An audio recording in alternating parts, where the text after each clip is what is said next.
Hello, dear friends. Today we invite you to the world of incomparable European architecture.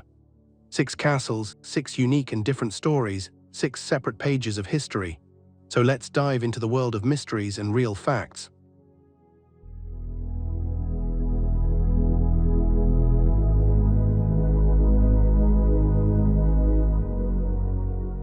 A century on a Dolomite rock.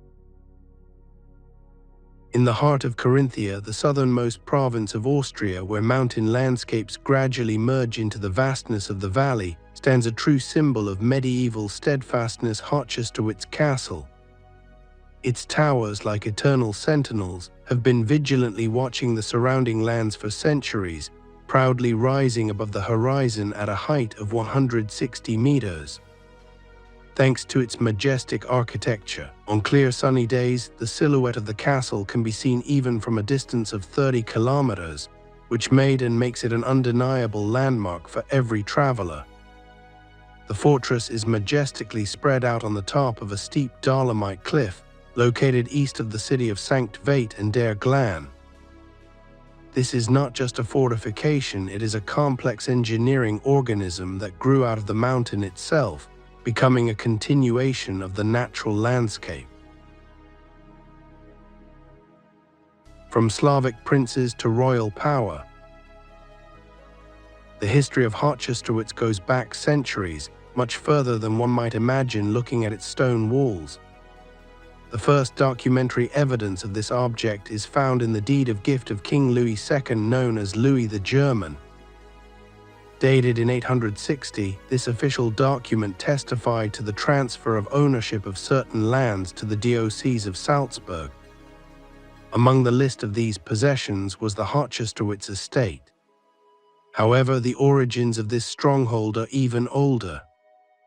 The name itself, known at that time as Austerwitz, dates back to the era when the Slavic Principality of Carinthia flourished in these territories.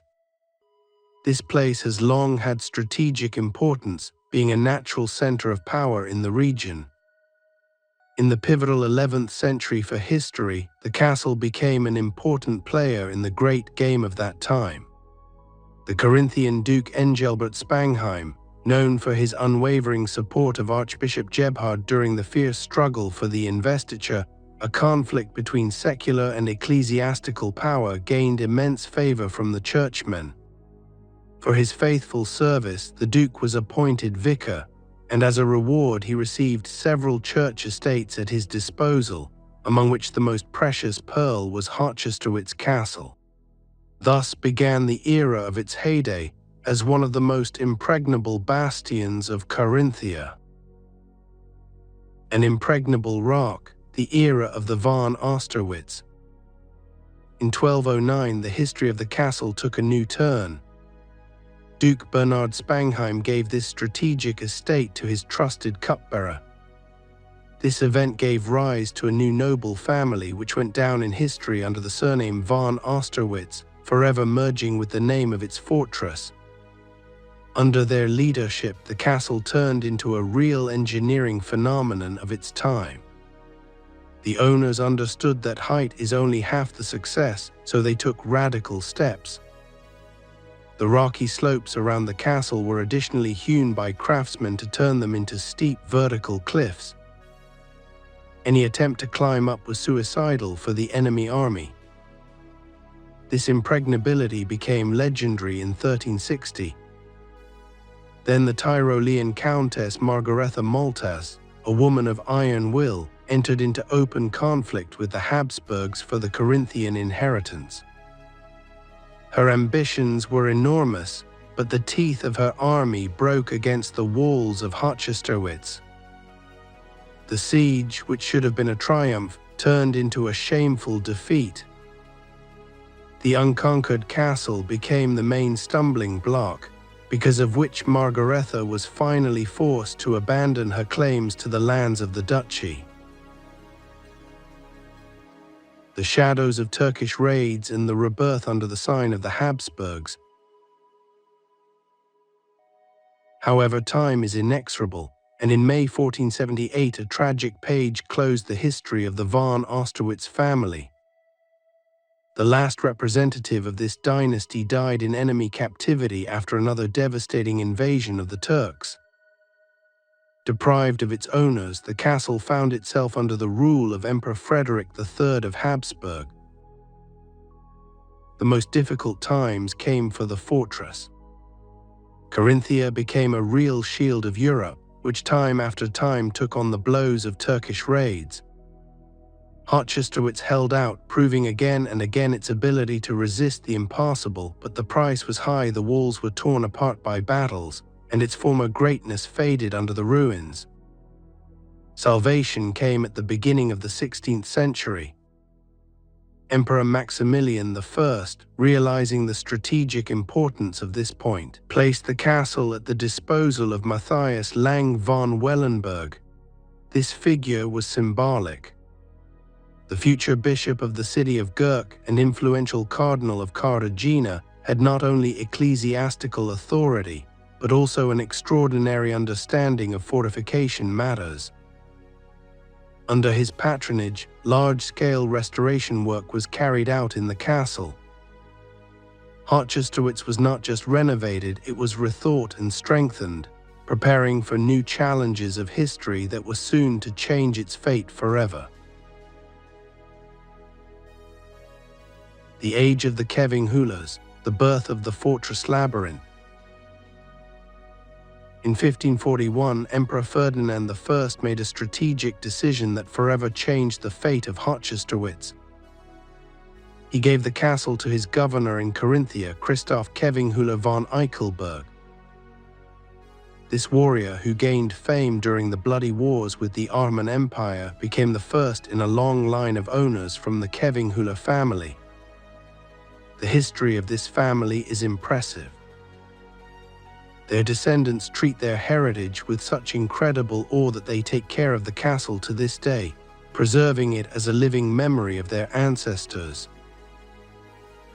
Christoph Kevinghula did not waste time on trifles. He began a large-scale reconstruction, striving to make the fortress invulnerable to modern weapons. To realize his plans, he invited Domenico Dell'Alio, one of the most outstanding military architects of that era, whose vision transformed the old castle into a first-class example of fortification art.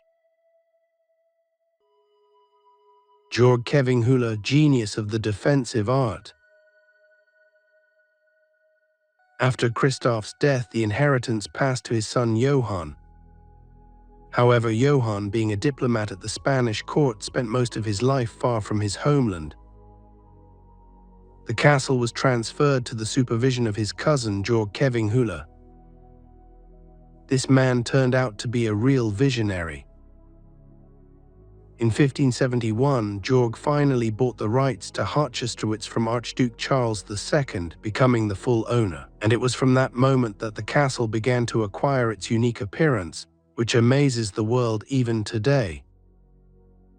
Georg did not just rebuild the walls, he invested his own money in creating a system that still causes admiration among professional fortifiers.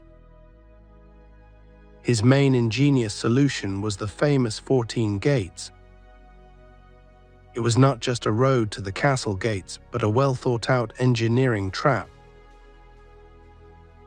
Each layer of defense had its own unique defense mechanism, forcing the enemy to go through real hell before he could approach the main gate. During the same period, the castle's living quarters were significantly expanded and added to, transforming the austere fortress into a livable residence. The defensive walls were supplemented with bastions and loopholes capable of withstanding intense shelling. Georg Kevinghula proved that defense can be not only effective, but also incredibly sophisticated, creating an architectural masterpiece that even after 400 years seems impregnable.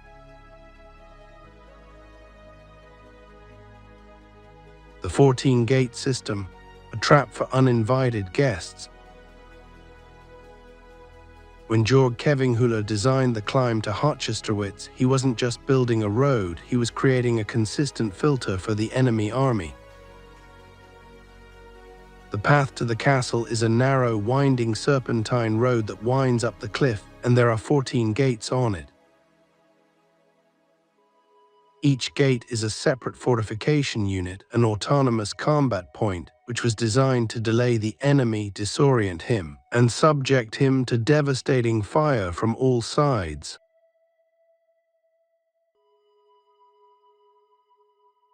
Constant control. How did this system work?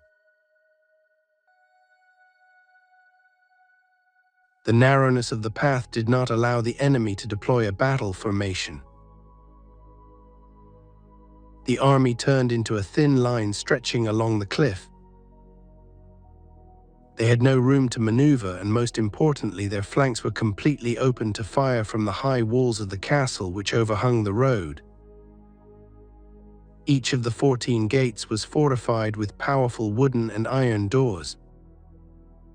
But this was only the beginning. Behind each gate, surprises awaited the so-called killing fields. Behind some gates, narrow courtyard straps were provided, where the enemy entered in the hope that the path was free and immediately found himself locked. Stones, hot tar, and a hail of arrows flew at them from above. At key points, the path could be interrupted by drawbridges and moats, and the enemy standing in a narrow passage became an ideal target. As soon as the enemy broke through one gate, he was not in the castle. He found himself in front of the next ones, which were even more fortified than the previous ones. Each subsequent tier was higher, which gave the defenders a huge advantage in height. The soldiers defending the castle could retreat upwards, passing fire to their comrades in the following positions. Georg Kevinghula calculated everything so that not a single meter of the road remained a dead zone. The walls of the bastions were designed at such an angle that archers and crossbowmen could fire at the enemy even when he was already close to the gate. In addition to its purely military effectiveness, this system had a devastating psychological effect. When the enemy overcame the first, second, and third gates, losing hundreds of men, he saw 11 more obstacles ahead. This was exhausting not only physically but also morally. An army that passed through this corridor of death, reaching the last gate, usually lost all fighting spirit. Today, these gates, which were once a symbol of inevitable death, have become a major tourist route. But even now, climbing this road, you feel the same engineering logic that turned the rock into an impregnable bastion capable of stopping anyone.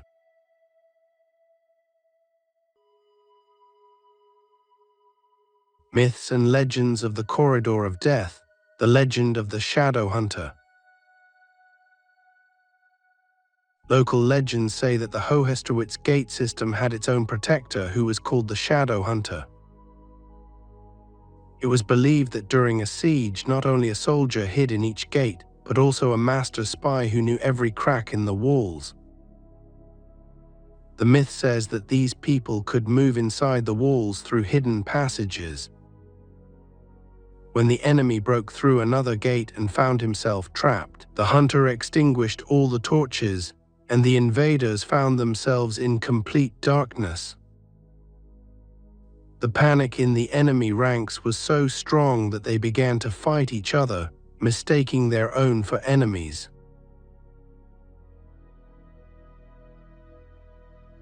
The myth of the Iron Maiden of the 13th Gate. There is a dark myth that the 13th Gate was special. In front of it, a figure resembling a knight in armor supposedly stood. They say that it was a mechanical guard, an invention of craftsmen who worked for the Kevinghulas. If an enemy approached them without a special password, a lever would be activated, and the knight would release a hidden iron chain that blocked the way, and hot sand would begin to pour from the holes above his head. Although it sounds like a fairy tale, historians confirm that the architecture of the gate does indeed have strange niches for complex mechanisms, the purpose of which is still not solved.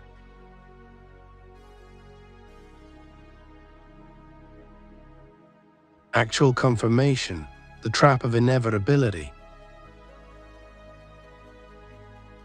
Historians confirm that Jorg Kevinghula was so obsessed with security that he personally checked every gate.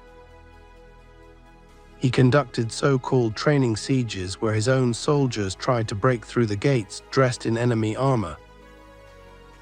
If someone managed to get through too quickly, Jorg ordered the entrance to be redone, narrowing it even more. This made the castle not only an engineering project, but also the fruit of constant endurance testing. The legend of the last chance. The myth says that the 14th gate closest to the castle was never closed to its own. They say that they had a magic lock that recognized the steps of the faithful servants of the Kevinghula family. When the enemy approached the gate, they became heavier than a mountain, and when the master approached, they opened without touching. This is, of course, just a fairy tale, but for that time it was an incredible example of how effectively the lifting mechanisms controlled from the tower worked. The legend of the Black Princess. Although we mentioned Countess Margaret of Maltaz as an enemy of the castle, local folklore has made her the main ghost of these rocks. According to legend, she was so enraged by her defeat at the walls of Hochosterwitz that she made a pact with the dark forces to find a way to take revenge. It is said that on moonless nights, the ghost of Margaret appears at the 14th gate, trying to open it with her cold touch. Those who have seen her claim that she still holds the keys to the castle, which have long since disappeared from the real world.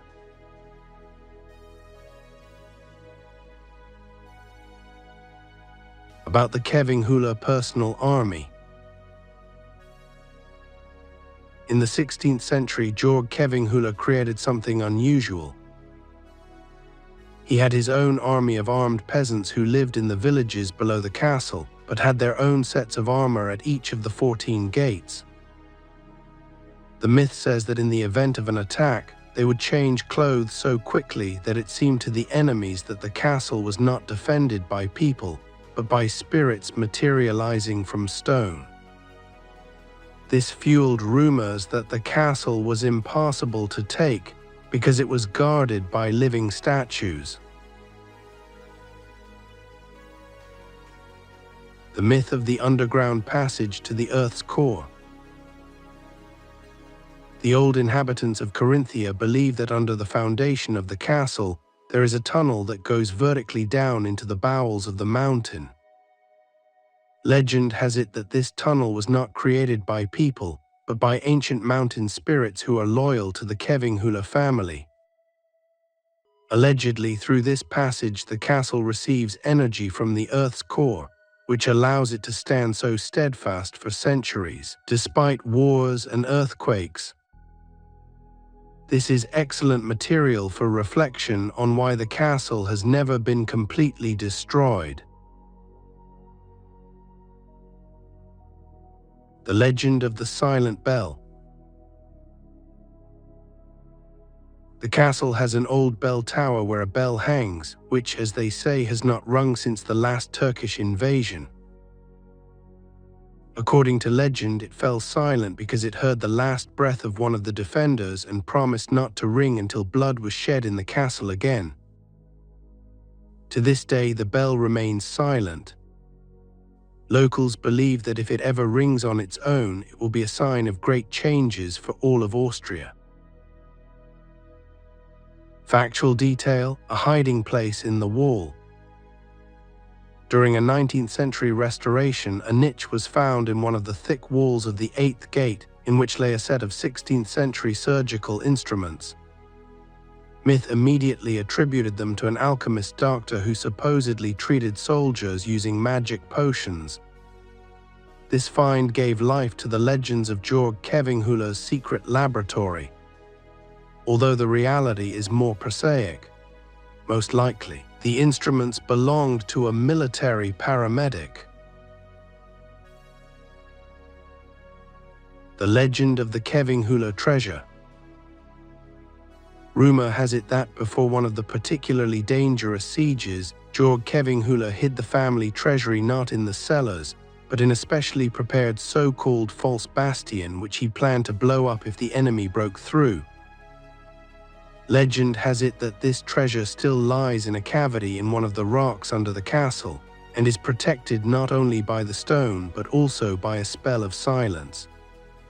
And anyone who searches for gold for selfish purposes loses the ability to hear the sounds of the world until he leaves the borders of Carinthia. About the window to the future. There is a small window in the main tower called the window to the future. According to old legends, whoever looks into it at exactly noon on the summer solstice will see not the mountains, but their own reflection, but not as it is now, but in many years.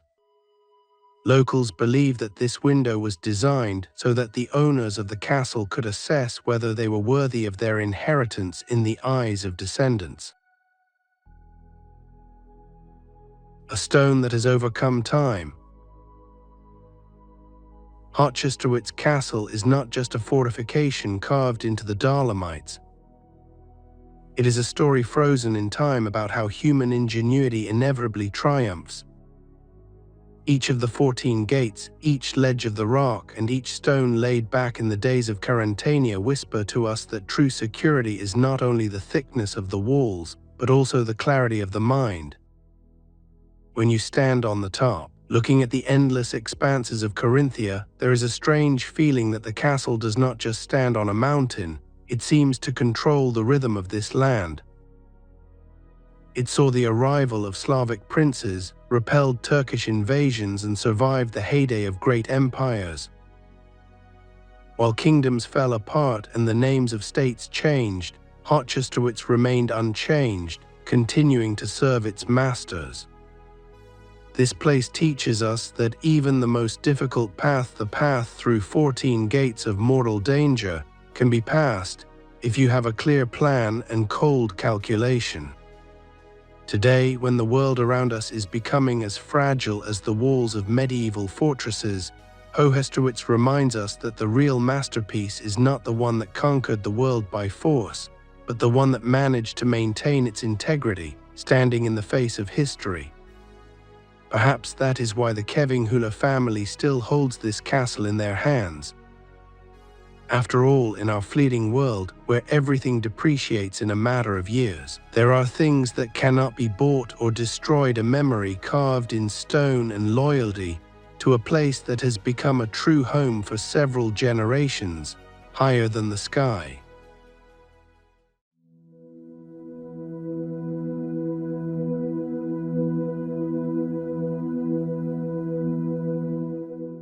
Born from the ashes of a revolution. In the heart of the Belgian province of Namur, in the middle of the dense forest of the Selle, a phantom stood for decades. Its spires, like the fingers of a skeleton, pierced the sky, and its eye-socket windows looked at the world with mute reproach. This was the Miranda Castle, or as it was later called, the Noisy Castle. The history of this place began not with construction but with flight. During the horrors of the French Revolution, the family of Count Lydekker Beaufort was forced to abandon their family castle of Vevey. Fleeing the guillotine, they found refuge on a modest farm. It was this farm, once a place of survival, that would later become the basis for a grand project. The descendants of the Count decided that here, where their ancestors hid from death, a palace should be built, which would personify their victory over time and persecution. Edward Milner and the Game with Time. In 1866, the English architect Edward Milner arrived on the territory. He was a master who saw the world through the prism of English Gothic and Romanticism. He conceived not just a summer residence, but a real stone ode to the Gothic style. However, fate decided otherwise. Milner did not live to see the completion of his creation. He died in 1884, leaving the castle half-finished. Construction stretched for decades. And only in 1907, thanks to the efforts of the French architect Pelchner, the castle finally found its finished form, the same central tower that became its calling card. It was a triumph of brick and stone, the sculptural forms of which were carefully faced to imitate natural rocks.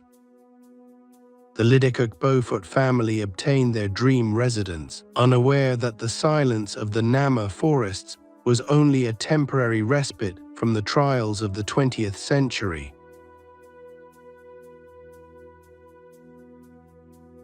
War and the children of the railway. The castle was not spared by the Second World War.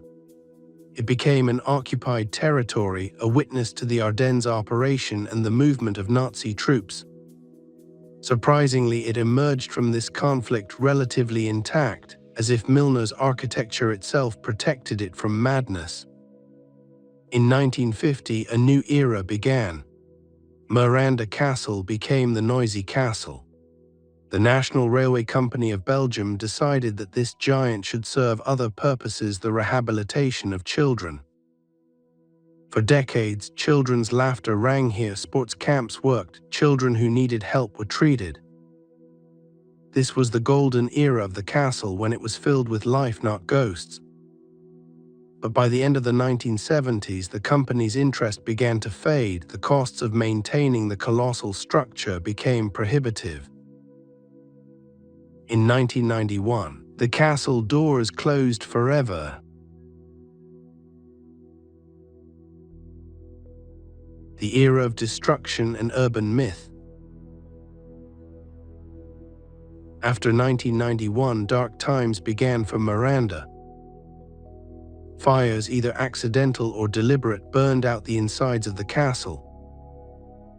The ceiling began to collapse and the facade began to crumble. But it was in this state that the castle became iconic. Photographers, urbex researchers of abandoned places, and just adventurers from all over the world flocked here. The castle became the most recognizable abandoned object in Europe. Its gloomy corridors, vine-covered stairs, and a clock tower that had stopped forever, all this created the atmosphere of horror films. But behind the romanticism of neglect was the reality. The owners of the castle, the Liddecock-Beaufort family, did not have the funds for restoration. Millions of euros were needed to restore the building, which had become a disaster trap. Mystical labyrinth legends of Miranda. It was here that the castle began to be overgrown with myths that turned it into the king of abandoned places. Ghosts of the railway children. Since the castle was a children's camp and sanatorium for a long time, many stories have arisen about children who did not leave the castle. Stalkers who spent the night in the castle often said that at night, from the empty corridors, they could hear the sounds of children's laughter, the rattling of toys, or crying. Especially often they mentioned a boy in a blue uniform who supposedly stood near the windows of the main tower. The myth says that these are the spirits of children who died here during epidemics in the 50s, and the castle took their souls so that they would remain within its walls forever. The clock that stopped time. The central tower of the castle was famous for its clock. Legend has it that when the castle was abandoned in 1991, the clock stopped at exactly midnight. Urbex researchers have often claimed that time flows differently in the castle. An hour inside feels like 10 minutes and sometimes like a whole day. The myth is that if you hear the clock strike in an abandoned castle, you will find yourself in a time trap and will not be able to find a way out until the sun rises. Miranda's Firebird. During the 1991 fire, locals claim to have seen a huge fiery bird-like figure above the central tower. They called it Miranda's Firebird. According to legend, it was the castle's guardian spirit, leaving the building because it could no longer protect its inhabitants. It is said that after the bird disappeared into the sky, the castle began to die before our eyes. The walls crumbled faster than any other building in the same condition. The Book of Last Names. There is a legend that the last inhabitants of the castle, members of the Lydekker-Beaufort family, before leaving it forever, left the Book of Last Names in the library. It supposedly recorded the names of all the people who had once worked in the castle or visited it. The myth says that the book did not burn down during the fire, but was hidden in the walls, and whoever finds it will be able to see how the fate of the family changed through the prism of the fates of their servants. This is a very strong social myth about the connection between the aristocracy and the common people.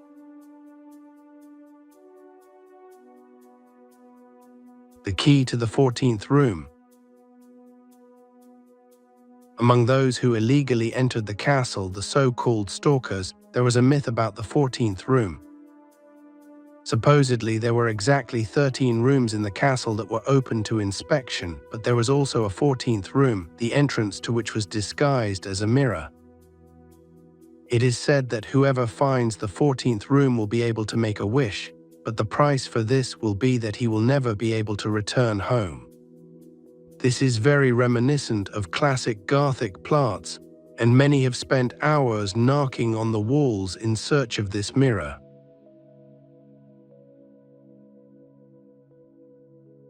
The Alchemist from the Tower. Locals of Celle said that the last representative of the Lydekker-Beaufort family was fond of the occult sciences. Allegedly, a secret library with ancient manuscripts was arranged in the central tower, completed in 1907. Myth says that during the fire of 1991, everything burned down except for one tome, which was found charred, but with strange symbols that glowed in the dark. It was believed that the castle deliberately attracted the fire to destroy evidence of alchemical experiments.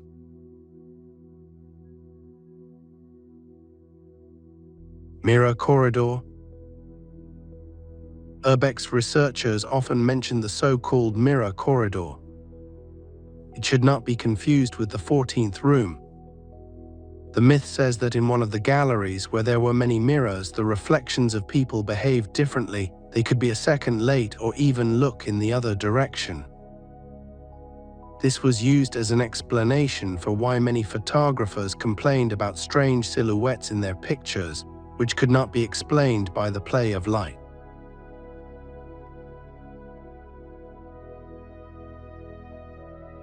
The Ghost Castle.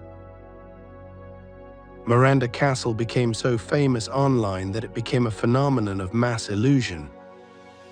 Many people who had never even been to Belgium claimed to have seen the castle in their dreams. Stories began to emerge of a traveling castle, supposedly appearing in various forests in Europe, but only those in difficult circumstances could see it. This gave Miranda an aura of something supernatural existing outside of physical reality.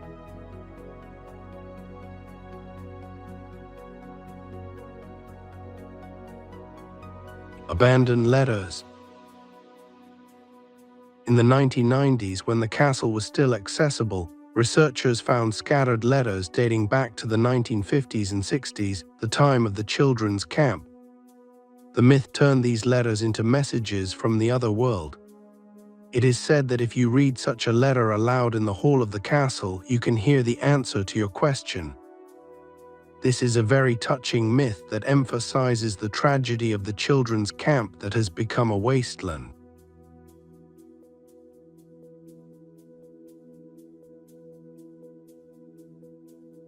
Stone Tiers. Legend has it that the stone used to face the castle was brought from the site of a great battle. This is said to be why the castle walls cry.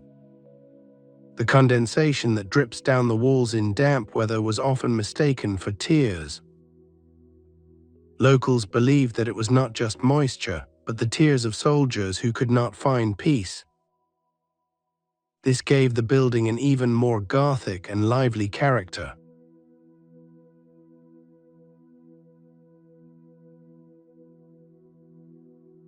The final finale and demolition. 2013 was the point of no return.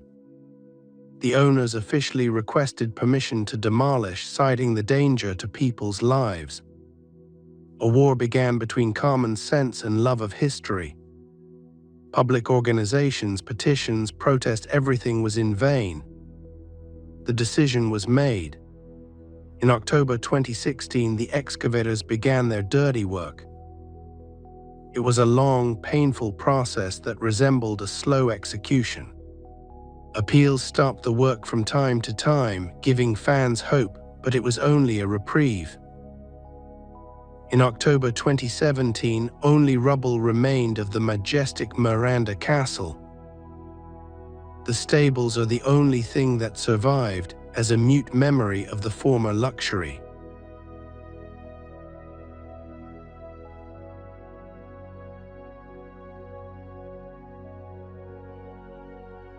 Miranda's lesson. Miranda Castle didn't just disappear, it left behind a question. Why do we love abandoned buildings so much but are unwilling to pay to preserve them while they are still alive?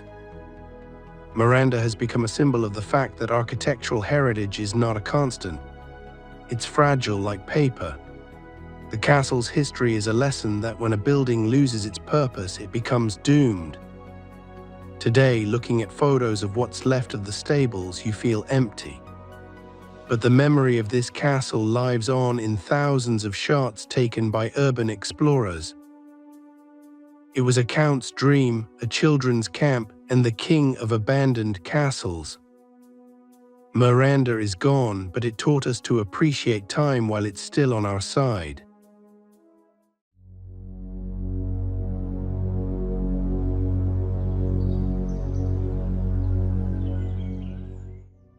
Geology as a verdict, a fiery foundation.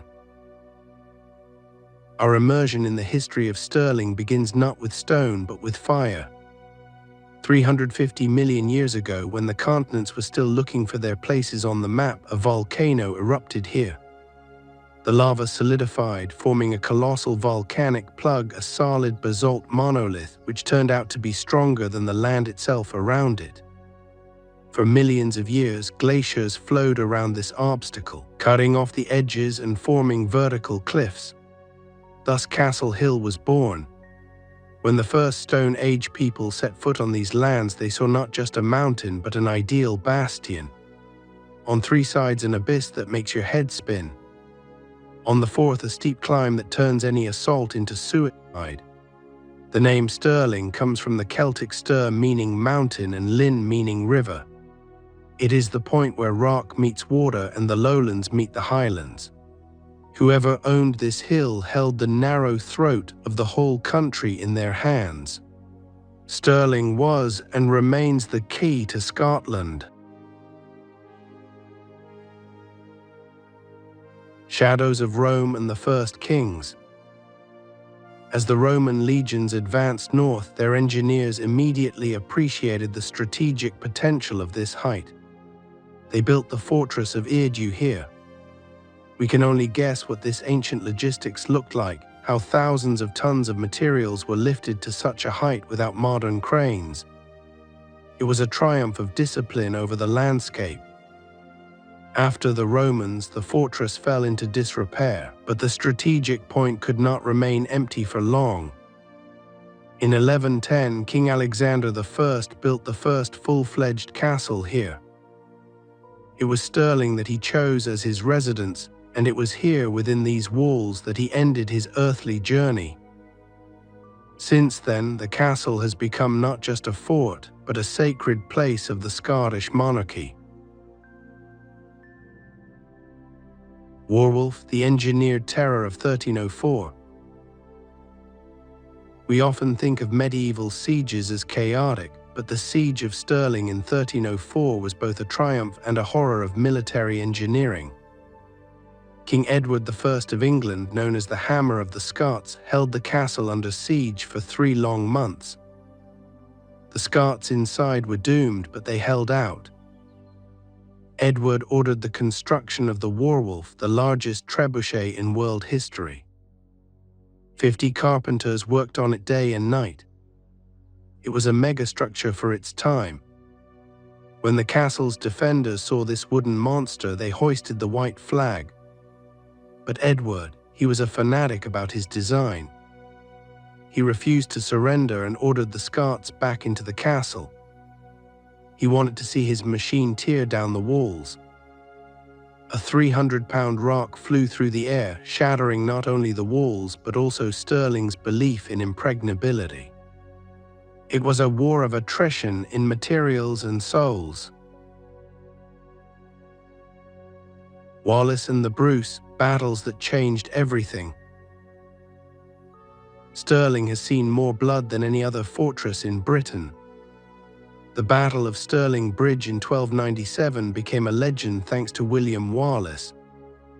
It was not just a skirmish, it was a tactical masterpiece. Wallace exploited the geography of the River Forth, luring the English onto a narrow wooden bridge. When half the enemy army had crossed, the bridge became a bottleneck. The Scots struck. The River Forth was red with blood, and from the castle towers watched those who understood that Stirling was becoming free again. In 1314, during the legendary Battle of Bannockburn, the fate of the castle hung in the balance again. Robert the Bruce knew that without Stirling, independence was impossible. The castle was besieged at least 8 times. Its walls remember the blows of battering rams, the whistle of arrows, and the roar of the first cannons. A mask for a monster, the golden age of the Stuarts. As we move into the 16th century, the Jacobean era, Stirling ceases to be just a rough pile of stones. It becomes an illusion. The Scottish crown was trying to prove to the world that they were not just wild Highlanders on the edge of the earth, but full-fledged players in big politics. Here a strange, almost schizophrenic contrast arises. Outside, it is austere fortress walls, ready to be bombarded by heavy artillery. But inside, a new royal palace. It is like finding a piece of jewelry inside a rusty battle helmet. Stirling's head's wooden panopticon. Lift your eyes up to the ceiling of the Great Hall. Once upon a time, Stirling's heads looked down on you from their 56 oak medallions. This is not just a decoration. This is a wooden panopticon, kings, heroes, and mythical creatures. All of them were carved with such detail that it seemed as if these eyes were watching your every step. Below, wine, laughter, and secret conspiracies. Above, 56 silent witnesses who record your every gesture in the memory of the oak. It was a medieval social rating. You were always under the supervision of monsters and ancestors. French chic on Scottish blood. James V brought architectural chic from France but planted it on Scottish granite. He combined the lightness of French lines with the heavy German sobriety. This created a unique architectural oxymoron. You see the delicate carvings on the stone and the ancient guards, but they are located at arm's length from the brutal loopholes. Elegance in the ring of the environment. The Scottish kings wanted to live in the Renaissance, but they knew that this Renaissance could be stitched with an English core at any moment. Fragile beauty, clamped in the iron grip of the rock. Holyrood, a shrine that survived the ashes. Not far from the castle stands the Church of the Holy Cross, Holyrood. It has stood here since 1129. This is the only church in Scotland, apart from Westminster, where services are still held and where the walls remember the touch of royal crowns. In 1543, 9-month-old Mary Stuart was crowned here.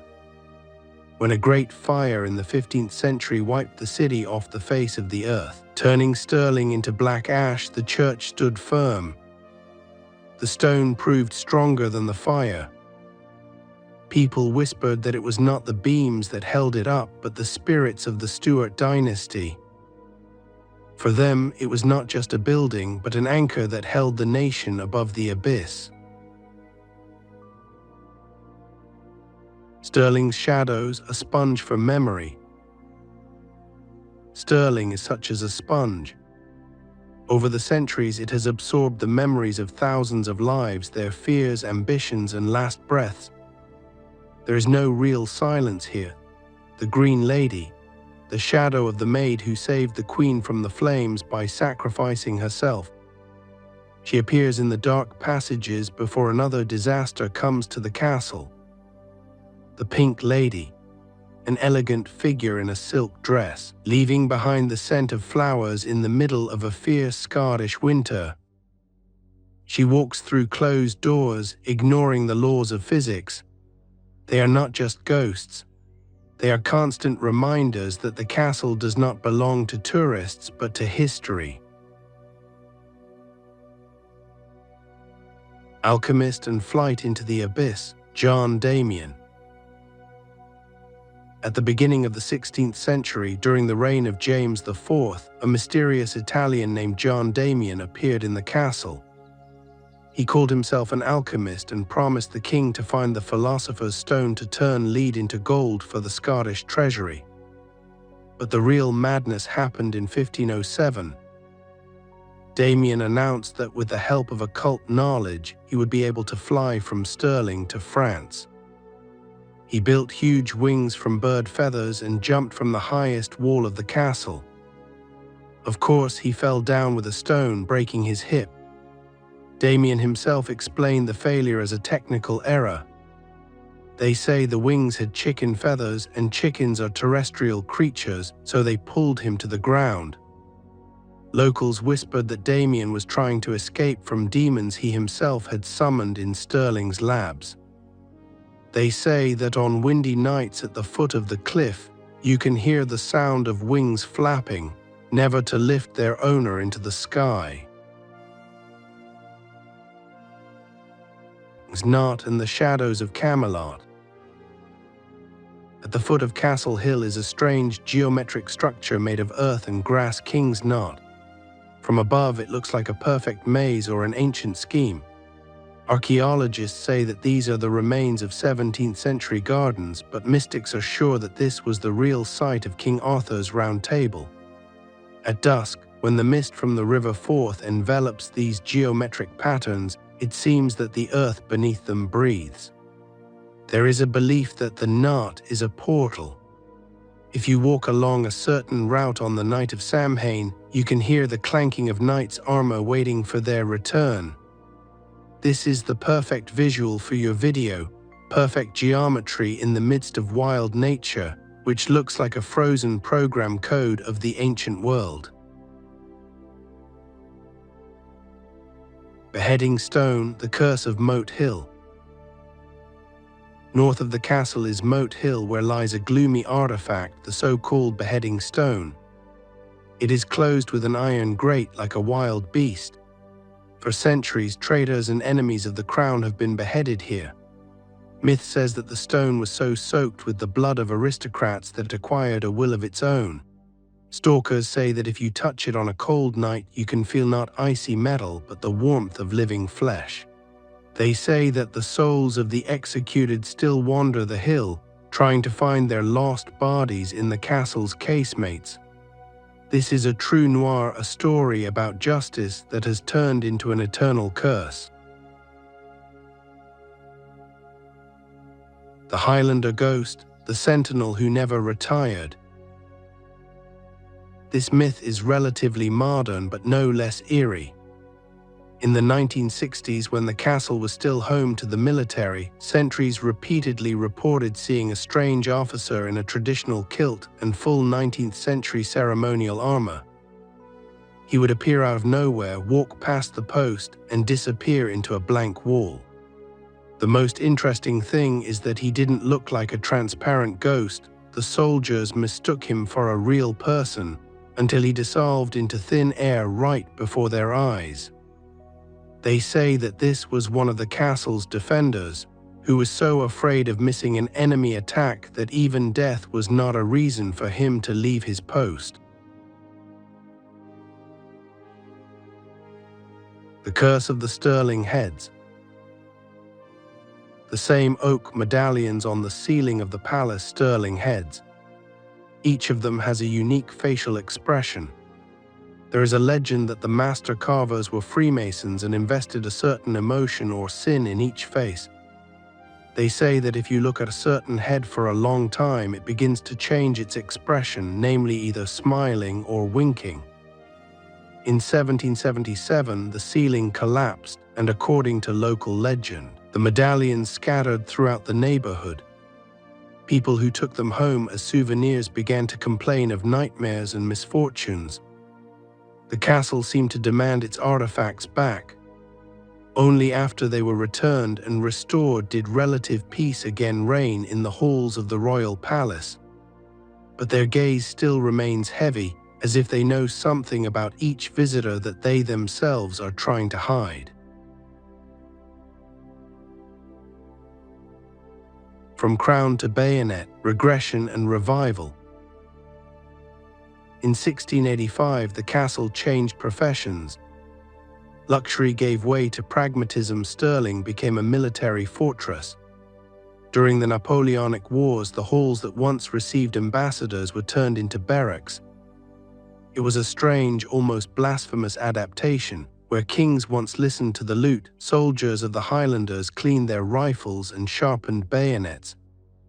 In 1855, fire came to its rescue again. A terrible fire almost put an end to the history of the fortress. Robert Billings' restoration was an attempt to roll back the system, to return the castle to its original appearance. It lasted a century. Only in 1964 did the military finally leave these walls, consigning them to eternity. The stone that has overcome time. Today, Stirling is not a museum. It is a living engineering organism that breathes with this land. If you climb the hill of Abbey Craig to the 67-meter Wallace Tower, you can see the true scale of this game. The castle stands on volcanic rock, unbreakable, gloomy, eternal. It has seen the legions of Rome, heard the roar of the first guns, and seen Nazi planes in its sky. Borders have changed, states have disappeared, but Stirling has remained in place. This is a stone that has overcome time not by strength, but by endurance. Every crack in its walls is a line in a book that Scotland has been writing for 1,000 years. And we have just turned one page.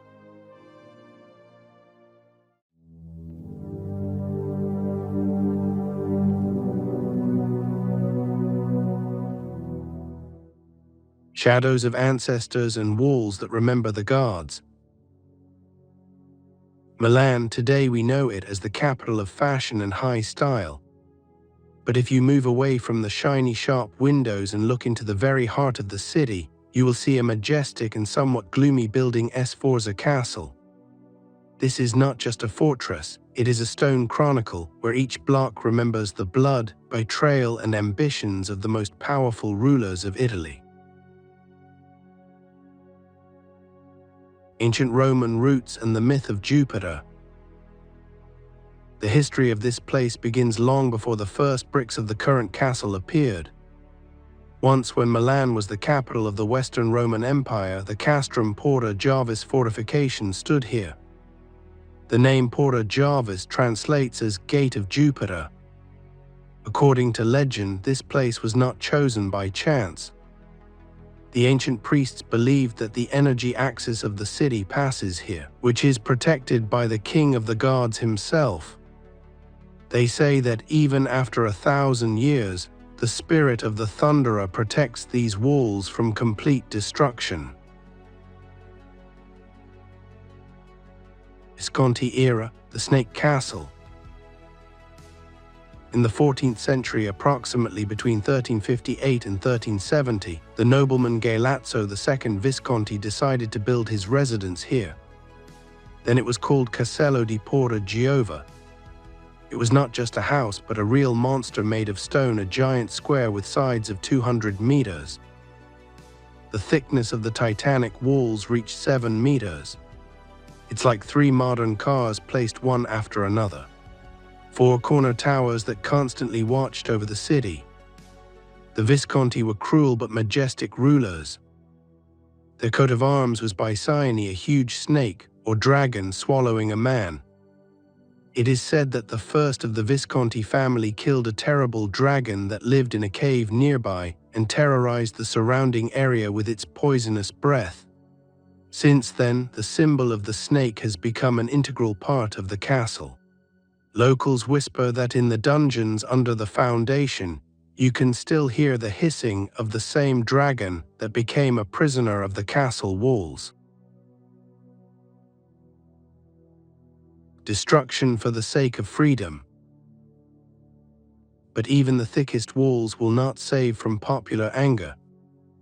In 1447, after the death of the last ruler of the Visconti family, an uprising broke out in Milan. The Golden Ambrosian Republic was proclaimed. For the townspeople, the castle was a symbol of tyranny, so they did what an angry crowd does: they began to dismantle it brick by brick. The Republic did not last long, but the castle managed to receive serious scars.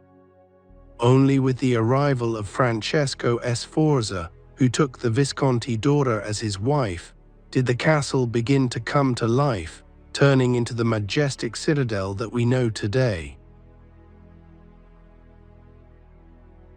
The golden age of Sforza and the shadows of geniuses in the dungeons.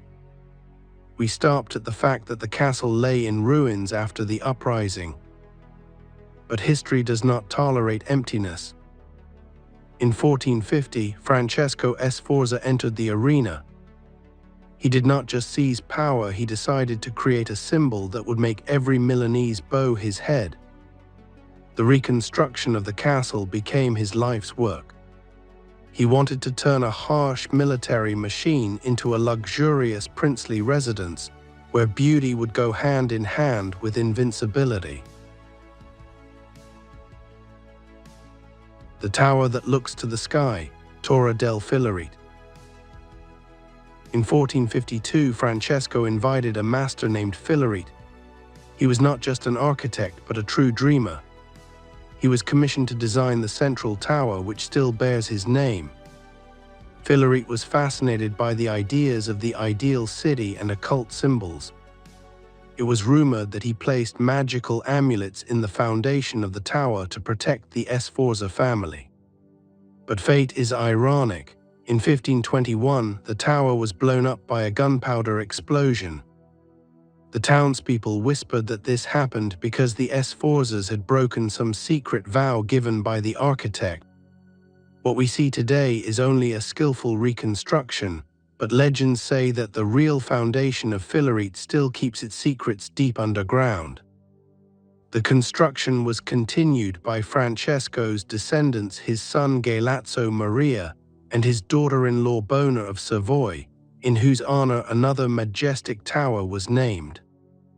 The castle grew like a living organism, absorbing the best that the Renaissance era could offer. Ludovico Moro and the era of the great Leonardo. The real heyday came in 1494 when Ludovico Sforza, known by the nickname Moro Moor, came to power. He was a man of incredible ambition and refined taste.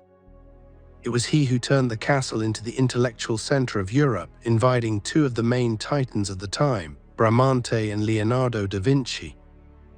Imagine these halls at the end of the 15th century. Bramante paints the Sala del Tesoro treasury, where the frescoes breathe luxury and grandeur. And Leonardo, he works on the incredible ceiling in the Sala della Se. In 1498, he created the illusion of a real garden. There a tangle of branches and leaves that seem to grow through the stone. It is said that Da Vinci used special plant extracts and minerals in his paints.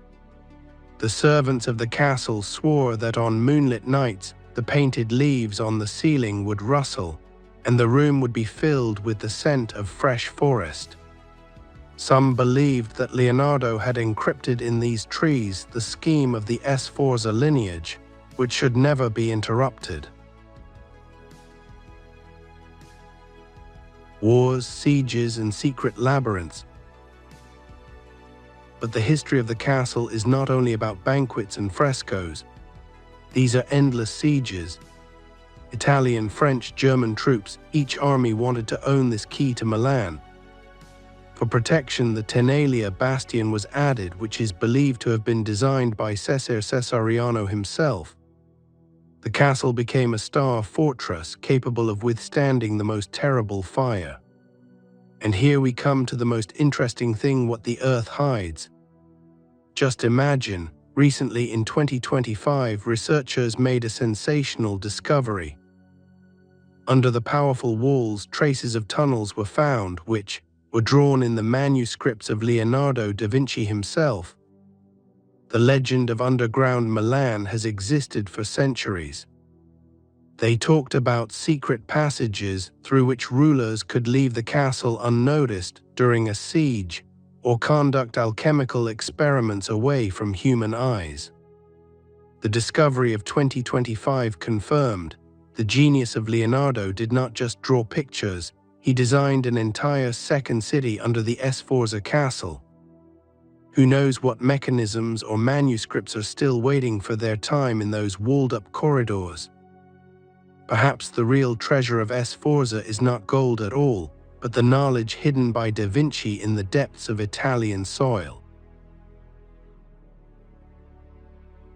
Gunpowder, smoke, Spanish steel, and the curse of the Star Fort.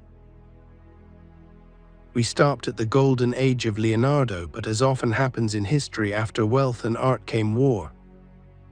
The 16th century was a real test of strength for the Sforza Castle, when the walls trembled not from the music at the banquets, but from the roar of cannonade and the explosions of mines. In 1515, after the devastating Battle of Marignano, the defeated Maximilian Sforza hid behind the walls of the castle with his Swiss mercenaries. But the French King Francis I was not going to wait for years.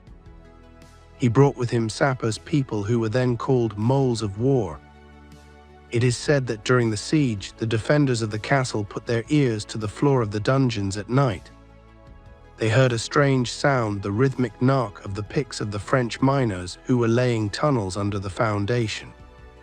Legend has it that one of the defenders went mad, claiming that he heard not people but subterranean demons that the French had released to undermine the castle. When the mines were laid, Sforza realized that the castle would blow up with them. Surrender was inevitable. The explosion that changed the sky of Milan. Fate seemed to play with the castle. In 1521, a tragedy occurred that changed the face of the fortress for centuries.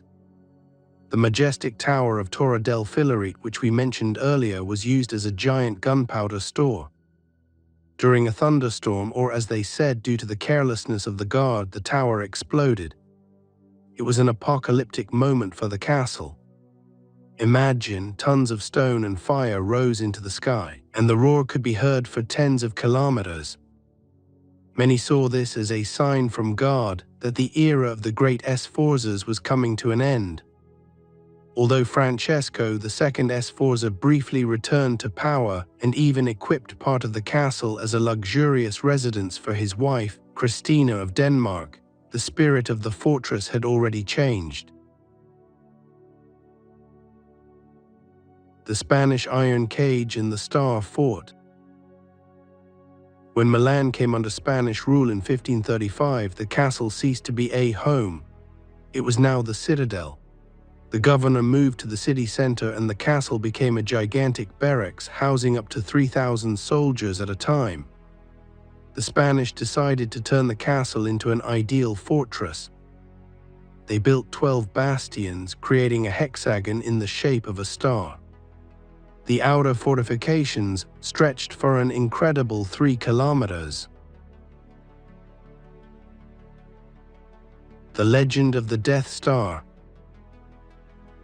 At that time, it was believed that the geometric shape of the fortress, a 6-pointed star, had not only protective, but also occult significance. Spanish engineers believed in sacred geometry. It was whispered that the castle had become a trap for spirits. Supposedly, anyone who died within the boundaries of this star could not leave its walls. It is from the Spanish period that numerous stories about the ghost in white wandering the bastions and about strange lights that appear above the former fortifications on foggy nights originate. Napoleonic wrath and a new era. When the Austrians came to Italian lands, the castle continued to serve as a gloomy fort. But the real change came with the arrival of Napoleon Bonaparte. The great commander hated the Sforza Castle. For him, it was a symbol of tyranny and the old world. Napoleon ordered the demolition of most of the external star-shaped fortifications. He wanted to erase the military memory of this place. Instead of the formidable bastions around the castle, the semicircular Castello Square and the majestic Forum Buonaparte appeared. On the other side, a huge parade ground was arranged Piazza d'Armi, where the new armies of the new Europe marched. The castle survived, but it stood half-ruined, like an old warrior who had been stripped of his armor but left his pride. He was waiting for someone to restore his greatness, but that's a completely different story. The Phoenix of Milan from ruins to immortality. A century of wars has passed, and the time has come when the Sforza Castle finally shed its heavy rusty armor. After the unification of Italy in the 19th century, a significant event took place. The military left these walls, handing over the keys to the fortress to the city. This was the beginning of a great transformation. A park on blood and flowers instead of soldiers where Spanish, Austrian and French regiments marched for centuries, where the earth was scorched by gunpowder and trampled by thousands of boots, life has blossomed. The former Piazza d'Armi Square has become Sempione Park. Today it is the green lungs of Milan, but historians know every root of these trees is nourished by the memory of the great past. They say that when the park was laid out, the first gardeners found fragments of old weapons and knightly armor underground. A legend has emerged that the trees of the Sempione Park have a special power. They pull the aggression of past wars out of the ground, giving peace to anyone who walks under their shade. This is how the myth of the Green Guardian was born. Locals believe that if you hug the oldest tree in the park, you can hear the echo of horses' hooves from the time of the Sforzas. Luca Beltrami, architect necromancer. In the 1880s, the castle looked miserable, but he was lucky with a savior. The city government entrusted the restoration to Luca Beltrami. He was not just a builder, but a true history buff. It was he who laid the majestic Via Dante, a straight line connecting the castle with the main cathedral of the city, the Duomo. It was a symbolic promenade, from the religious center to the center of secular power. Between 1900 and 1905, Beltrami did what many considered impossible. He literally revived the Torre del Filarete from the ashes. Using old drawings from the 16th century, he rebuilt the tower as a monument to King Umberto I. Now it dominates the city again, reminding of the former greatness of Ludovico Moro. When the Sky Fell, the tragedy of 1943. But the most terrible test awaited the castle ahead: World War II. In 1943, during the massive bombing of Milan by the Allies, the Sforza Castle became a target. Those walls that had withstood dozens of sieges shuddered from airstrikes. The stone melted and the priceless halls turned into charred ruins. It seemed that this was the end, but the spirit of the castle turned out to be stronger than steel. The post-war reconstruction under the leadership of architects from the BBPR group did not just rebuild the walls, it turned the castle into a treasury, where every stone now protects not cannons, but art. Architectural magic, towers and treasures. Today the castle is a perfect quadrangle standing guard over its memory.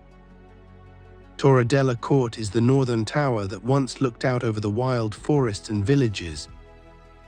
Torre del Tesoro as a treasury tower is its western counterpart, where during the Sforza era not only gold was stored, but also secret archives. Torre del Tesoro is not without reason called that. It is rumored that one of the treasurers of the Sforza family, who disappeared under mysterious circumstances, still wanders near the windows of this tower. He is only seen when a thunderstorm begins in Milan. They say that he checks whether the main treasure is in place, the spirit of the city itself, which he swore to protect forever. The Sforza Castle has gone from Roman outpost to ruins, from Da Vinci's luxurious palace to military prison, to finally become the heart of Milan. A place where history no longer kills, but tells its tales to anyone who is willing to listen. The labyrinths of power and the mystery of the stone elephant. We approach the main entrance. Before us is the majestic Torre del Filarete, the central tower that seems to cut the sky with its sharp spire. But do not be fooled by its perfect appearance, it is a masterful reconstruction of the early 20th century. However, what stands on either side of it breathes true antiquity. Look at these mighty round towers. Francesco Sforza was a brilliant military leader. He was the first to understand the old square towers are easy prey for the new artillery. The core hitting the corner shattered it to pieces. Therefore, he ordered the construction of round towers from which enemy shells simply bounced off like peas off a wall. The legend of the blind towers. During the Austrian rule, these towers became shorter, their tops were simply demolished. The Austrians needed open space for their cannons and they did not tolerate any obstacles. It is said that the stonemasons who were demolishing the towers heard groans from inside the walls. An old belief says that each fortress tower has its own guardian spirit, and when the Austrians removed their heads, the castle lost its magical power for a while, becoming just a pile of stones. Only during the restoration, when the tops were returned, did the castle wake up again. The garland of death and underground paths. We pass through the main gate and find ourselves in a system called the garland. Sounds warm and gentle, right? But for the enemy it was a real nightmare. It was an outer wall surrounded by a deep moat with water. Today only fragments remain of it, such as the Porta del Soccorso, Gate of Salvation. Legends tell of an extensive network of underground tunnels that led from the garland far beyond the city limits. It is said that these passages were so wide that the Duke could ride through them on horseback. But there is also a gloomy version. In the dungeons of the garland, Ludovico Morau kept his most dangerous enemies. When the moat filled with water during the rains, the prisoners could hear the water roaring right above their heads, threatening to burst inside at any moment. Ricchera and the ducal court, between safety and luxury. Inside the castle there is a city within a city. Ricchera is the inner citadel, the last line of defense. If the enemy captured the main courtyard, the ducal family hid here. This is a real labyrinth with its own gates and arcades of the 15th century. Court Ducale is the residence of the Duke. Here reigned luxury about which legends went throughout Italy. It is here that the famous Loggia Bridge, built according to the design of the great Bramante, is located. The mystery of the elephant. The most mysterious place in the residence is the Loggiato dell'Elefante, or the elephant loggia. Why an elephant? On one of the frescoes we see this exotic animal which looks extremely unusual for medieval Italy. It is here that the myth of the guardian elephant arises. In the Middle Ages, the elephant was considered a symbol of wisdom, strength, and infinite memory. It was rumored that Ludovico Sforza believed that as long as the elephant looks at the Duke's court, the memory of his family will not fade. There is also a legend that somewhere under the elephant fresco, a golden statuette of this animal is walled up, which is the key to the real Sforza treasury, which was never found by the French, the Austrians, or Napoleon. A stone that has survived time. Today, the Sforza Castle is not just a museum. This is a place where the fates of great artists, tyrants, conquerors, and ordinary Milanese intersect. From the Roman Gate of Jupiter to the Beltrami restorations, each era has added its own layer of magic and blood to these walls. As you walk through the corridors of the castle, listen. Perhaps in the rustling of the leaves of the Sempione Park, or in the creaking of the old Ricchetta Gate, you will hear the voice of Leonardo himself, or the quiet hissing of the Bicyon snake, which still guards the heart of Milan.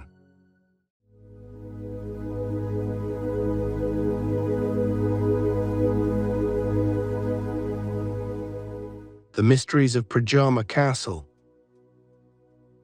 Imagine a 123-meter-high rock that literally swallows up stone. This is not just a fortress, it is Predjama Castle, the most unusual building in Slovenia. It does not stand on a mountain, it grows into it, closing the entrance to a giant cave. Imagine how impregnable it seemed to medieval travelers, a castle hanging between heaven and earth, where the line between human habitation and the darkness of the dungeon is practically erased. Historical roots. The first mention of this place dates back to 1274. At that time it was known by the German name Lug. The patriarchs of Aquileia built it in austere Gothic style, using the natural rock arch as an ideal shield. Later the castle passed to the Lug family, or the Knights of Adelsburg. The builders were true strategists. They forced nature itself to work for defense, making access to the gate almost impossible for the enemy army. The legend of the invincible Erasmus. But the real soul of this castle is Baron Erasmus of Jam. Local legends depict him as a daring night robber, a Slovenian Robin Hood.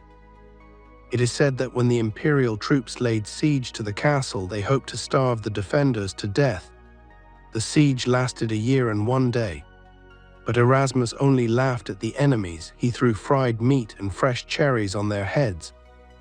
The besiegers believed that this was magic, but the truth was much more interesting.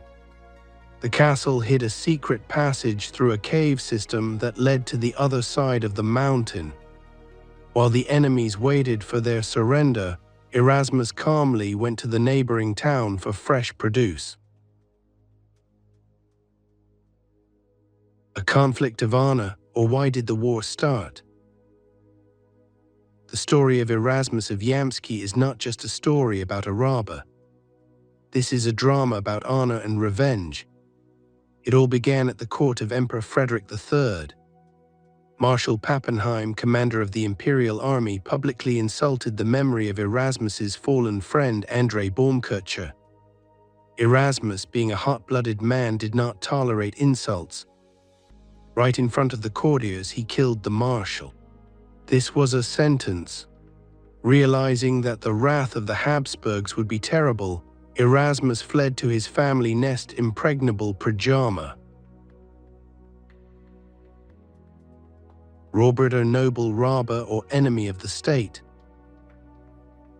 Once in the castle, Erasmus did not simply shut himself in.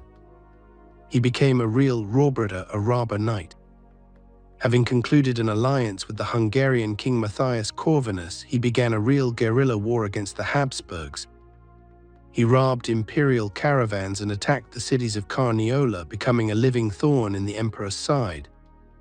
Frederick III was so angry that he ordered the governor of Trieste, Andreas Ravba, to get the head of the rebellious knight at any cost. The siege that became a legend. This is where the most interesting part of the story begins. For a year and one day, Ravba held the castle under siege. The Imperials stood under the rock, exhausted by the heat and cold, waiting for the defenders to run out of their last piece of bread. According to legend, at Easter, Erasmus sent the enemies a whole roasted pig and later baskets of fresh strawberries which had just been picked in the valley behind the mountain. Ravbar was in despair, and he did not know about the Predjama cave system, which connected the castle to the outside world. Erasmus literally went out sharping through the back door of his rock, while the enemies vainly guarded the main gate. Fatal betrayal. As in any great legend, there was a betrayal here. They say that Erasmus was invincible until one of his servants succumbed to bribery. The traitor lit a candle in the window at the moment when the Baron went to the toilet. This part of the castle was the most vulnerable and was located at the very edge of the cliff. One well-aimed cannonball and the glorious knight died in the most unheroic way. Although historians argue whether this is true or just folk humor, this story has become an inseparable part of Predjama. Phoenix Castle from ruins to the Renaissance. After the death of Erasmus, the history of the castle resembled a struggle for survival. What the cannons could not finish, nature did. In 1511, a powerful earthquake turned the second version of the fortress into a pile of stones, but the rock did not want to remain empty. In 1570, Baron Philip von Cobenzl built what we see here today, a Renaissance masterpiece, which is literally squeezed into a vertical wall. The Cobenzls turned a gloomy cave into a luxurious summer residence. Imagine, diplomats and artists of the 18th century drink wine in the halls where knights once sharpened their swords, and behind the wall the ancient cave still breathes its cold. Secret passage, how did it really work? Legends of endless food had a real foundation. In the heart of the castle is a hidden vertical natural mine. Erasmus ordered it to be expanded, creating a secret elevator to the very top of the cliff. The exit was located 25 meters from the edge of the abyss, reliably hidden from the eyes of enemies. This was the Black Passage of the Middle Ages through which everything entered the castle. From fresh meat to news about the movement of imperial troops. From the Windisch-Grätz family to nationalization. In the 19th century, the castle became the property of the Windisch-Grätz family. They owned it for almost a century until the end of World War II. However, with the advent of communist power, the castle was nationalized. Instead of private rooms, a museum appeared here, which is visited by thousands of people every year trying to unravel the secrets of this place. Predjama in pop culture, Jackie Chan and ghosts. Today, the castle is a star of the screen. It was here that Jackie Chan filmed his legendary scenes for the movie Armor of God in 1986. The rocky walls of the castle became the perfect backdrop for an action movie. In 2008, Ghost Hunters International visited here. They were looking for the spirit of Erasmus and other residents whose voices, according to legend, still echo in the depths of the caves. Even if you have never been to Slovenia, you could run through these corridors in the computer game Counter-Strike: Global Offensive. The map castle from Operation Breakout was completely copied from Predjama Castle. More than just a stone, Predjama Castle is not just an architectural monument. It is a manifesto of human stubbornness. It is proof that even in the darkest times, a way out can be found if you have a reliable rock behind you and a thirst for freedom in your heart. Today, when you walk through its cold corridors, you are not just looking at the walls. You are touching history, where the line between reality and myth is as blurred as the line between the stone of a rock and the brick of a castle. Who knows, maybe Erasmus is still somewhere there, deep in the caves, laughing at another siege of time.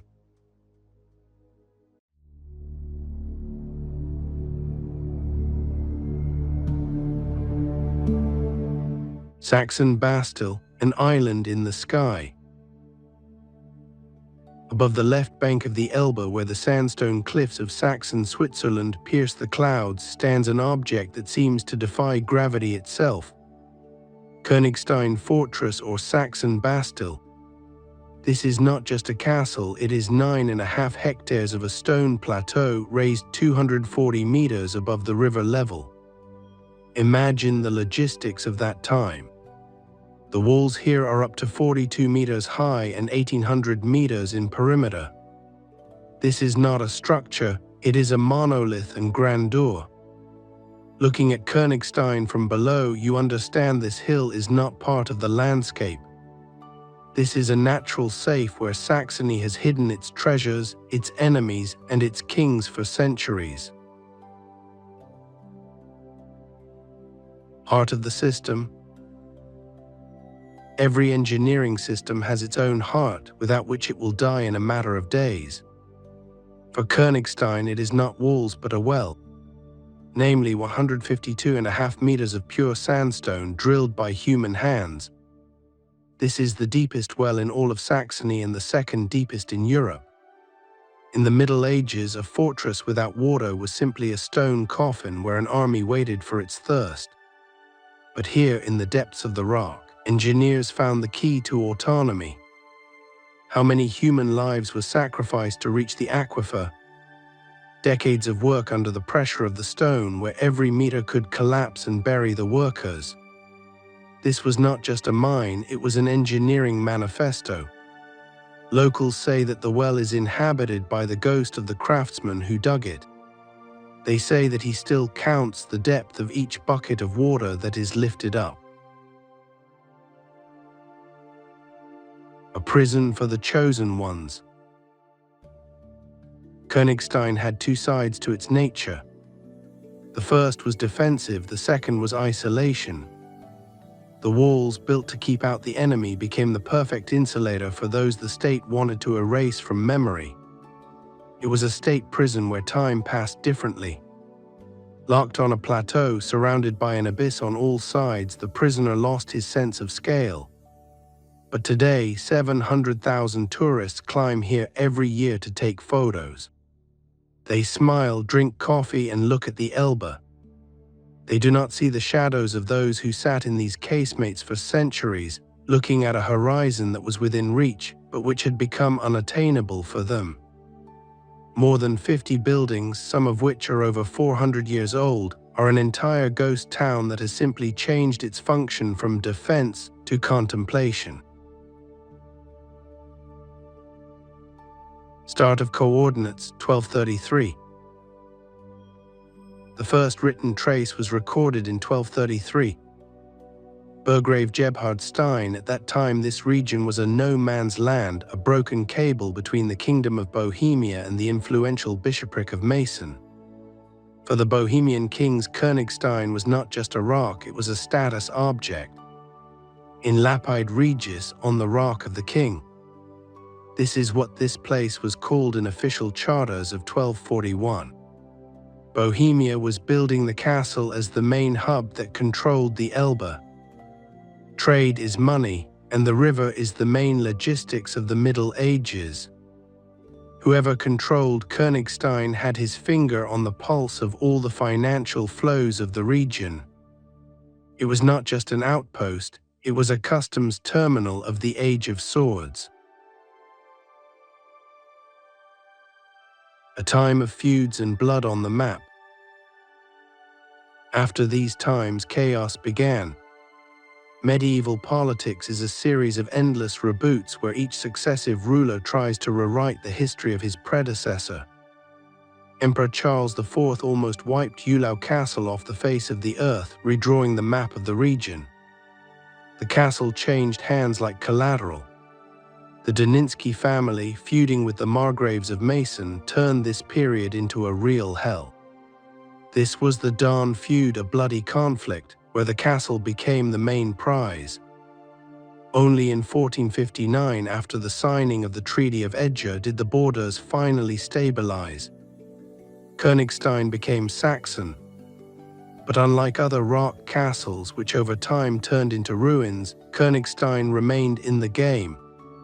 The dukes knew that a military facility of this level could not be decommissioned. Religious anomaly. The year 1516 deserves special attention. Duke George the Bearded, a fierce fanatic and enemy of the Reformation, committed a real architectural anomaly. He transformed the harsh military machine into a monastery, the Kloster des Lobes der Wunder Marie. It was a strange pause in the history of the fortress, where instead of the sounds of crossbows, psalms sounded. But the system could not stand it, and in 1524 the Duke died. Saxony became evangelical, and the monastery was closed as quickly as it had been opened. The fortress returned to its original state, to cold, efficient military expediency. The rock again became a refuge for soldiers, not for monks. Vertical life. Königstein was not always autonomous. Yes, until 1563 the garrison depended on rain and cisterns. It was a critical point of failure system. If there is no rain, you are dead. People understood you need direct access to water, and they started to hammer the rock. 152.5 meters of vertical passage through basalt and sandstone. It was not just work, it was a physical challenge to geology itself. 8 cubic meters of stone per day were pulled out into the light until they reached the aquifer. The well is not only an engineering feat, but also a sponge for myths. Locals believed that it was the ear of the fortress. On quiet nights, if you lean your ear to the hole, you can hear not just the echo of water, but a whisper. Legend has it that the well absorbs all the conversations that have taken place in the fortress over the centuries. If a prisoner threw a note with the truth there, the well would return it as sound years later. This is an acoustic echo of history. Version 1589. Christian I of Saxony realized that Königstein was the best hub for storing power. He launched a massive leap in development, and from 1589 to 1681 the fortress was completely rebuilt. The battlements became a monolithic ring. They built everything from the gate Torhouse to the Christiansburg and the large armories. This was a process of strengthening the perimeter. They didn't just build walls, they built a military system that could withstand anything. From 1694 to 1756 came the third stage, namely the expansion of the barracks. The fortress became like a beehive, where every square meter was designed for functionality. Alchemist, wine, and desolators of luxury. But again the story of the absurd began. Augustus the Strong, a man who wanted everything at once, he ordered the coopers to create the Great Barrel of Königstein. Almost 250,000 liters, the largest barrel in the world. It was an engineering feat that cost as much as a small detachment of soldiers. It was to be filled with wine from the vineyards of Meissen. It was a miscalculation in the system. Instead of thinking about defense, the rulers spent resources on alcoholic ambitions. By the way, it was thanks to Predjama, who worked here, that Königstein became the point where European porcelain was born, and alchemy turned into a business. This is the most absurd and gloomy story. The 250,000-liter barrel was built from the best oak, but the tree went crazy from so much wine. Legend has it that the barrel was charged to drink not only the wine, but also the joy of the garrison. After the barrel was dismantled, the castle supposedly became inhabited by the spirit of the hangover, a feeling of unfounded anxiety that overwhelms visitors in wine cellars. This is a great example of how excess leads to mystical destruction. Germans who were preparing for a war that never happened. 1871, the German Empire includes Königstein in its defense network. The last major stage of construction begins. Battery ramparts, 8 firing points, circular defense. It was an example of excessive engineering design. They created the perfect defense machine, calculated every sector of the shelling, took into account every threat. But the attack never happened. It was a system that spent millions of thalers on waiting, a defense that no one ever used. A majestic, expensive, but useless architectural power. Saxony's reserve. Königstein was the perfect safe. When Wittenberg or Dresden were burning under the fire of crises, the monarchs simply migrated here. The treasures from the Zwinger, priceless works of art, state archives were stored here. Everything that was important to the Saxon identity was evacuated here. The fortress did not just survive, it protected its contents and values. History has proven that they chose the right location. While the world around them was changing, Stirling and Königstein remained stable. Military zero. Königstein is a paradox. It is a fortress that almost never took part in real battles. For the Saxon electors, it was not a bridgehead but a safe place for power. When the fire of war broke out around them, the monarchs simply migrated here. It was a zone of exclusion for the enemy and a zone of maximum comfort for the elite. They could helplessly watch from the height of the walls how their army surrendered at Lilienstein, simply because from Königstein you do not control the battle, you only watch how it ends. When the Dresden Zwinger burned down, treasures and archives were taken here. Königstein was the cold storage of Saxon identity. The chimney sweep's route, a crack in the legend.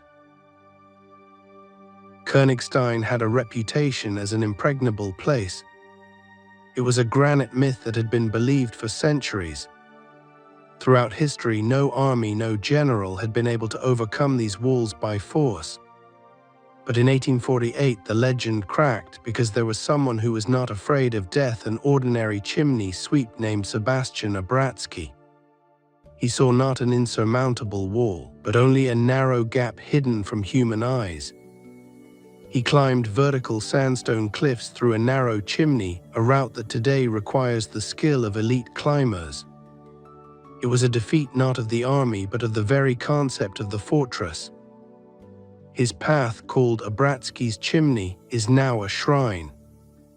He reminds us that no stone will protect against a man who is willing to risk everything for one step up. Stone silence and the archive of forgotten lives. Since the 16th century, Königstein has become the darkest prison in Saxony. But it was not just a place of imprisonment. It was a stone sack for those whom the state wanted to erase from memory. Kings, politicians, revolutionaries were hidden here. Kaspar Putzer, Mikhail Bakunin, August Bebel. For them, the castle walls became the border of the world, beyond which there was nothing. During the World Wars, the fortress became Aflag for Allied officers. It was a place where time stood still and the only goal was simply to survive until morning. During World War II, Aflag soldiers told stories about the officer without a face. He appeared on the walls during fog. He did not attack, he simply stood and looked at the Elbe. When approached, he did not disappear, he became part of the masonry, as if his uniform and face had turned into sandstone. This is the myth of perfect security, a soldier who became part of a defensive perimeter because his duty was higher than the biological need to live. In 1942, French General Henry Giraud did the impossible. He escaped from here. He escaped from a fortress that no army could conquer. The story of the prisoner with no name is the most terrifying of them all. In the 18th century, a man disappeared into this darkness. His name was not recorded in any archives. They say he spent so many years in total darkness that his eyes lost their need for sunlight forever. When the cells were opened, he refused to come out, saying that the cold stone had become his only home. Legend has it that he did not die, he became part of the fortress. The guards still whisper that they see a silhouette in the casemates that reflects the light of the lantern as if it were made of granite. This is a watchman who never leaves his post. Masks of the fortress, from prison to eternity. After 1945, Königstein experienced the most strange metamorphoses. The Red Army set up a hospital here, later a center for re-education of those who did not fit into the new reality. It was an attempt to erase the past and write a new one, but the stone remembers everything. The fortress changed roles like an actor playing hundreds of plays on one stage: monastery, prison, hospital, tourist attraction. It survived because it learned to be different while remaining itself. Today, looking at these walls, we see not just a museum. We see a witness of the ages, namely the stone which has seen everything but retains its silent grandeur. The names of the rulers have disappeared, the states have disintegrated, and Königstein stands. This is a monument that does not need to be supported by history, it is history itself. The end of an era, silence after the guns. Since May 29, 1955, Königstein has ceased to be a barracks. The guns have fallen silent and the soldiers' boots no longer beat the rhythm on the stone pavement. The fortress, which had been preparing for war for centuries, suddenly turned out to be unnecessary for it. It has become a museum, a place where history is no longer made, but only contemplated. The silence that has settled in these casemates is heavier than the roar of the guns. When you walk through these courtyards, you feel more than just a tourist attraction. You feel the echo of how the warrior spirit slowly dies, giving way to the curiosity of the crowd. 25 million people have passed through these gates. They come, they look, they take pictures, and they leave, not even realizing how much pain and hope these walls have absorbed. Elevator to the sky and the scar on the giant's face. In 2006, something foreign was attached to the body of Königstein, a panoramic elevator. It cuts through the vertical wall 42 meters up. On the one hand, it is convenient, and on the other, it is a defiant scar on the face of a large rock. For centuries, people climbed here only through blood, sweat, and exhausting climbs. Now you can be at the top in a few seconds without even feeling the height. Does this bring us closer to history? Or on the contrary, do we lose something important when the path to the top becomes too easy? When you stand in the glass cabin of an elevator, watching the panorama of the Elbe unfold, remember, you are standing where once the sentries peered into the horizon, waiting for death. Ghosts on canvas and the fortress in history. Back in 1756, Elector Augustus III commissioned the Italian Bernardo Bellardo to paint a portrait of the fortress. These are not just paintings, they are an attempt to stop time.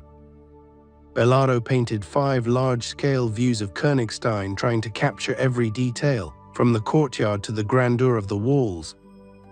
But history played a cruel joke. The paintings never reached the customer. The 7 Years' War began, and they went into exile, scattering across galleries in Britain and the United States. Today, these paintings are like the abandoned souls of the castle, scattered around the world. Looking at them in Manchester or Washington, you see Königstein as it was before the smoke of war changed its face forever. They are the only witnesses to what was lost in the crucible of history. Love in the shadow of a rock. Even literature could not ignore the greatness of Königstein. In Anthony Trollope's novel Phineas Redux, the fortress becomes a place for human drama. The hero stands on this magnificent rock built for war and hears words that change his life. It is a strange contrast. A fortress built to bear death becomes a place where life and sincere feelings are born. The stones of Königstein are indifferent to who stands on its top. A king planning a campaign, a prisoner awaiting execution, or a lover opening his heart. The castle was here before us. It will be here after us. It is simply a silent witness to the human bustle which disappears faster than sandstone cracks under the winds of time. There is a legend that somewhere deep under Königstein there is an unknown tunnel that leads far beyond the fortress to the foot of the cliffs, which no prisoner has ever found because it was walled up by the shadows themselves. Silence of the stone. Königstein does not just stand on a rock, it has grown into it. This fortress has seen it all, how kings hid their gold here, how prisoners dreamed of a sip of freedom, and how millions of people today walk the same paths, not realizing the price of each step. We are used to thinking that history is what we read in books. But history is what lies beneath our feet. It is basalt that does not cry, does not complain, and does not need updating. It simply stands, and we come and go, our ambitions burn, our empires crumble to dust, but Königstein remains. It is a silent witness to human bustle, which disappears faster than sandstone cracks under the winds of time. Königstein does not belong to anyone, it belongs to time itself. Thanks for watching, my friend. Don't forget to watch our other videos and learn new mysteries. We have a lot more interesting things in store for you. Leave your questions and wishes in the comments. What should we tell you about next time?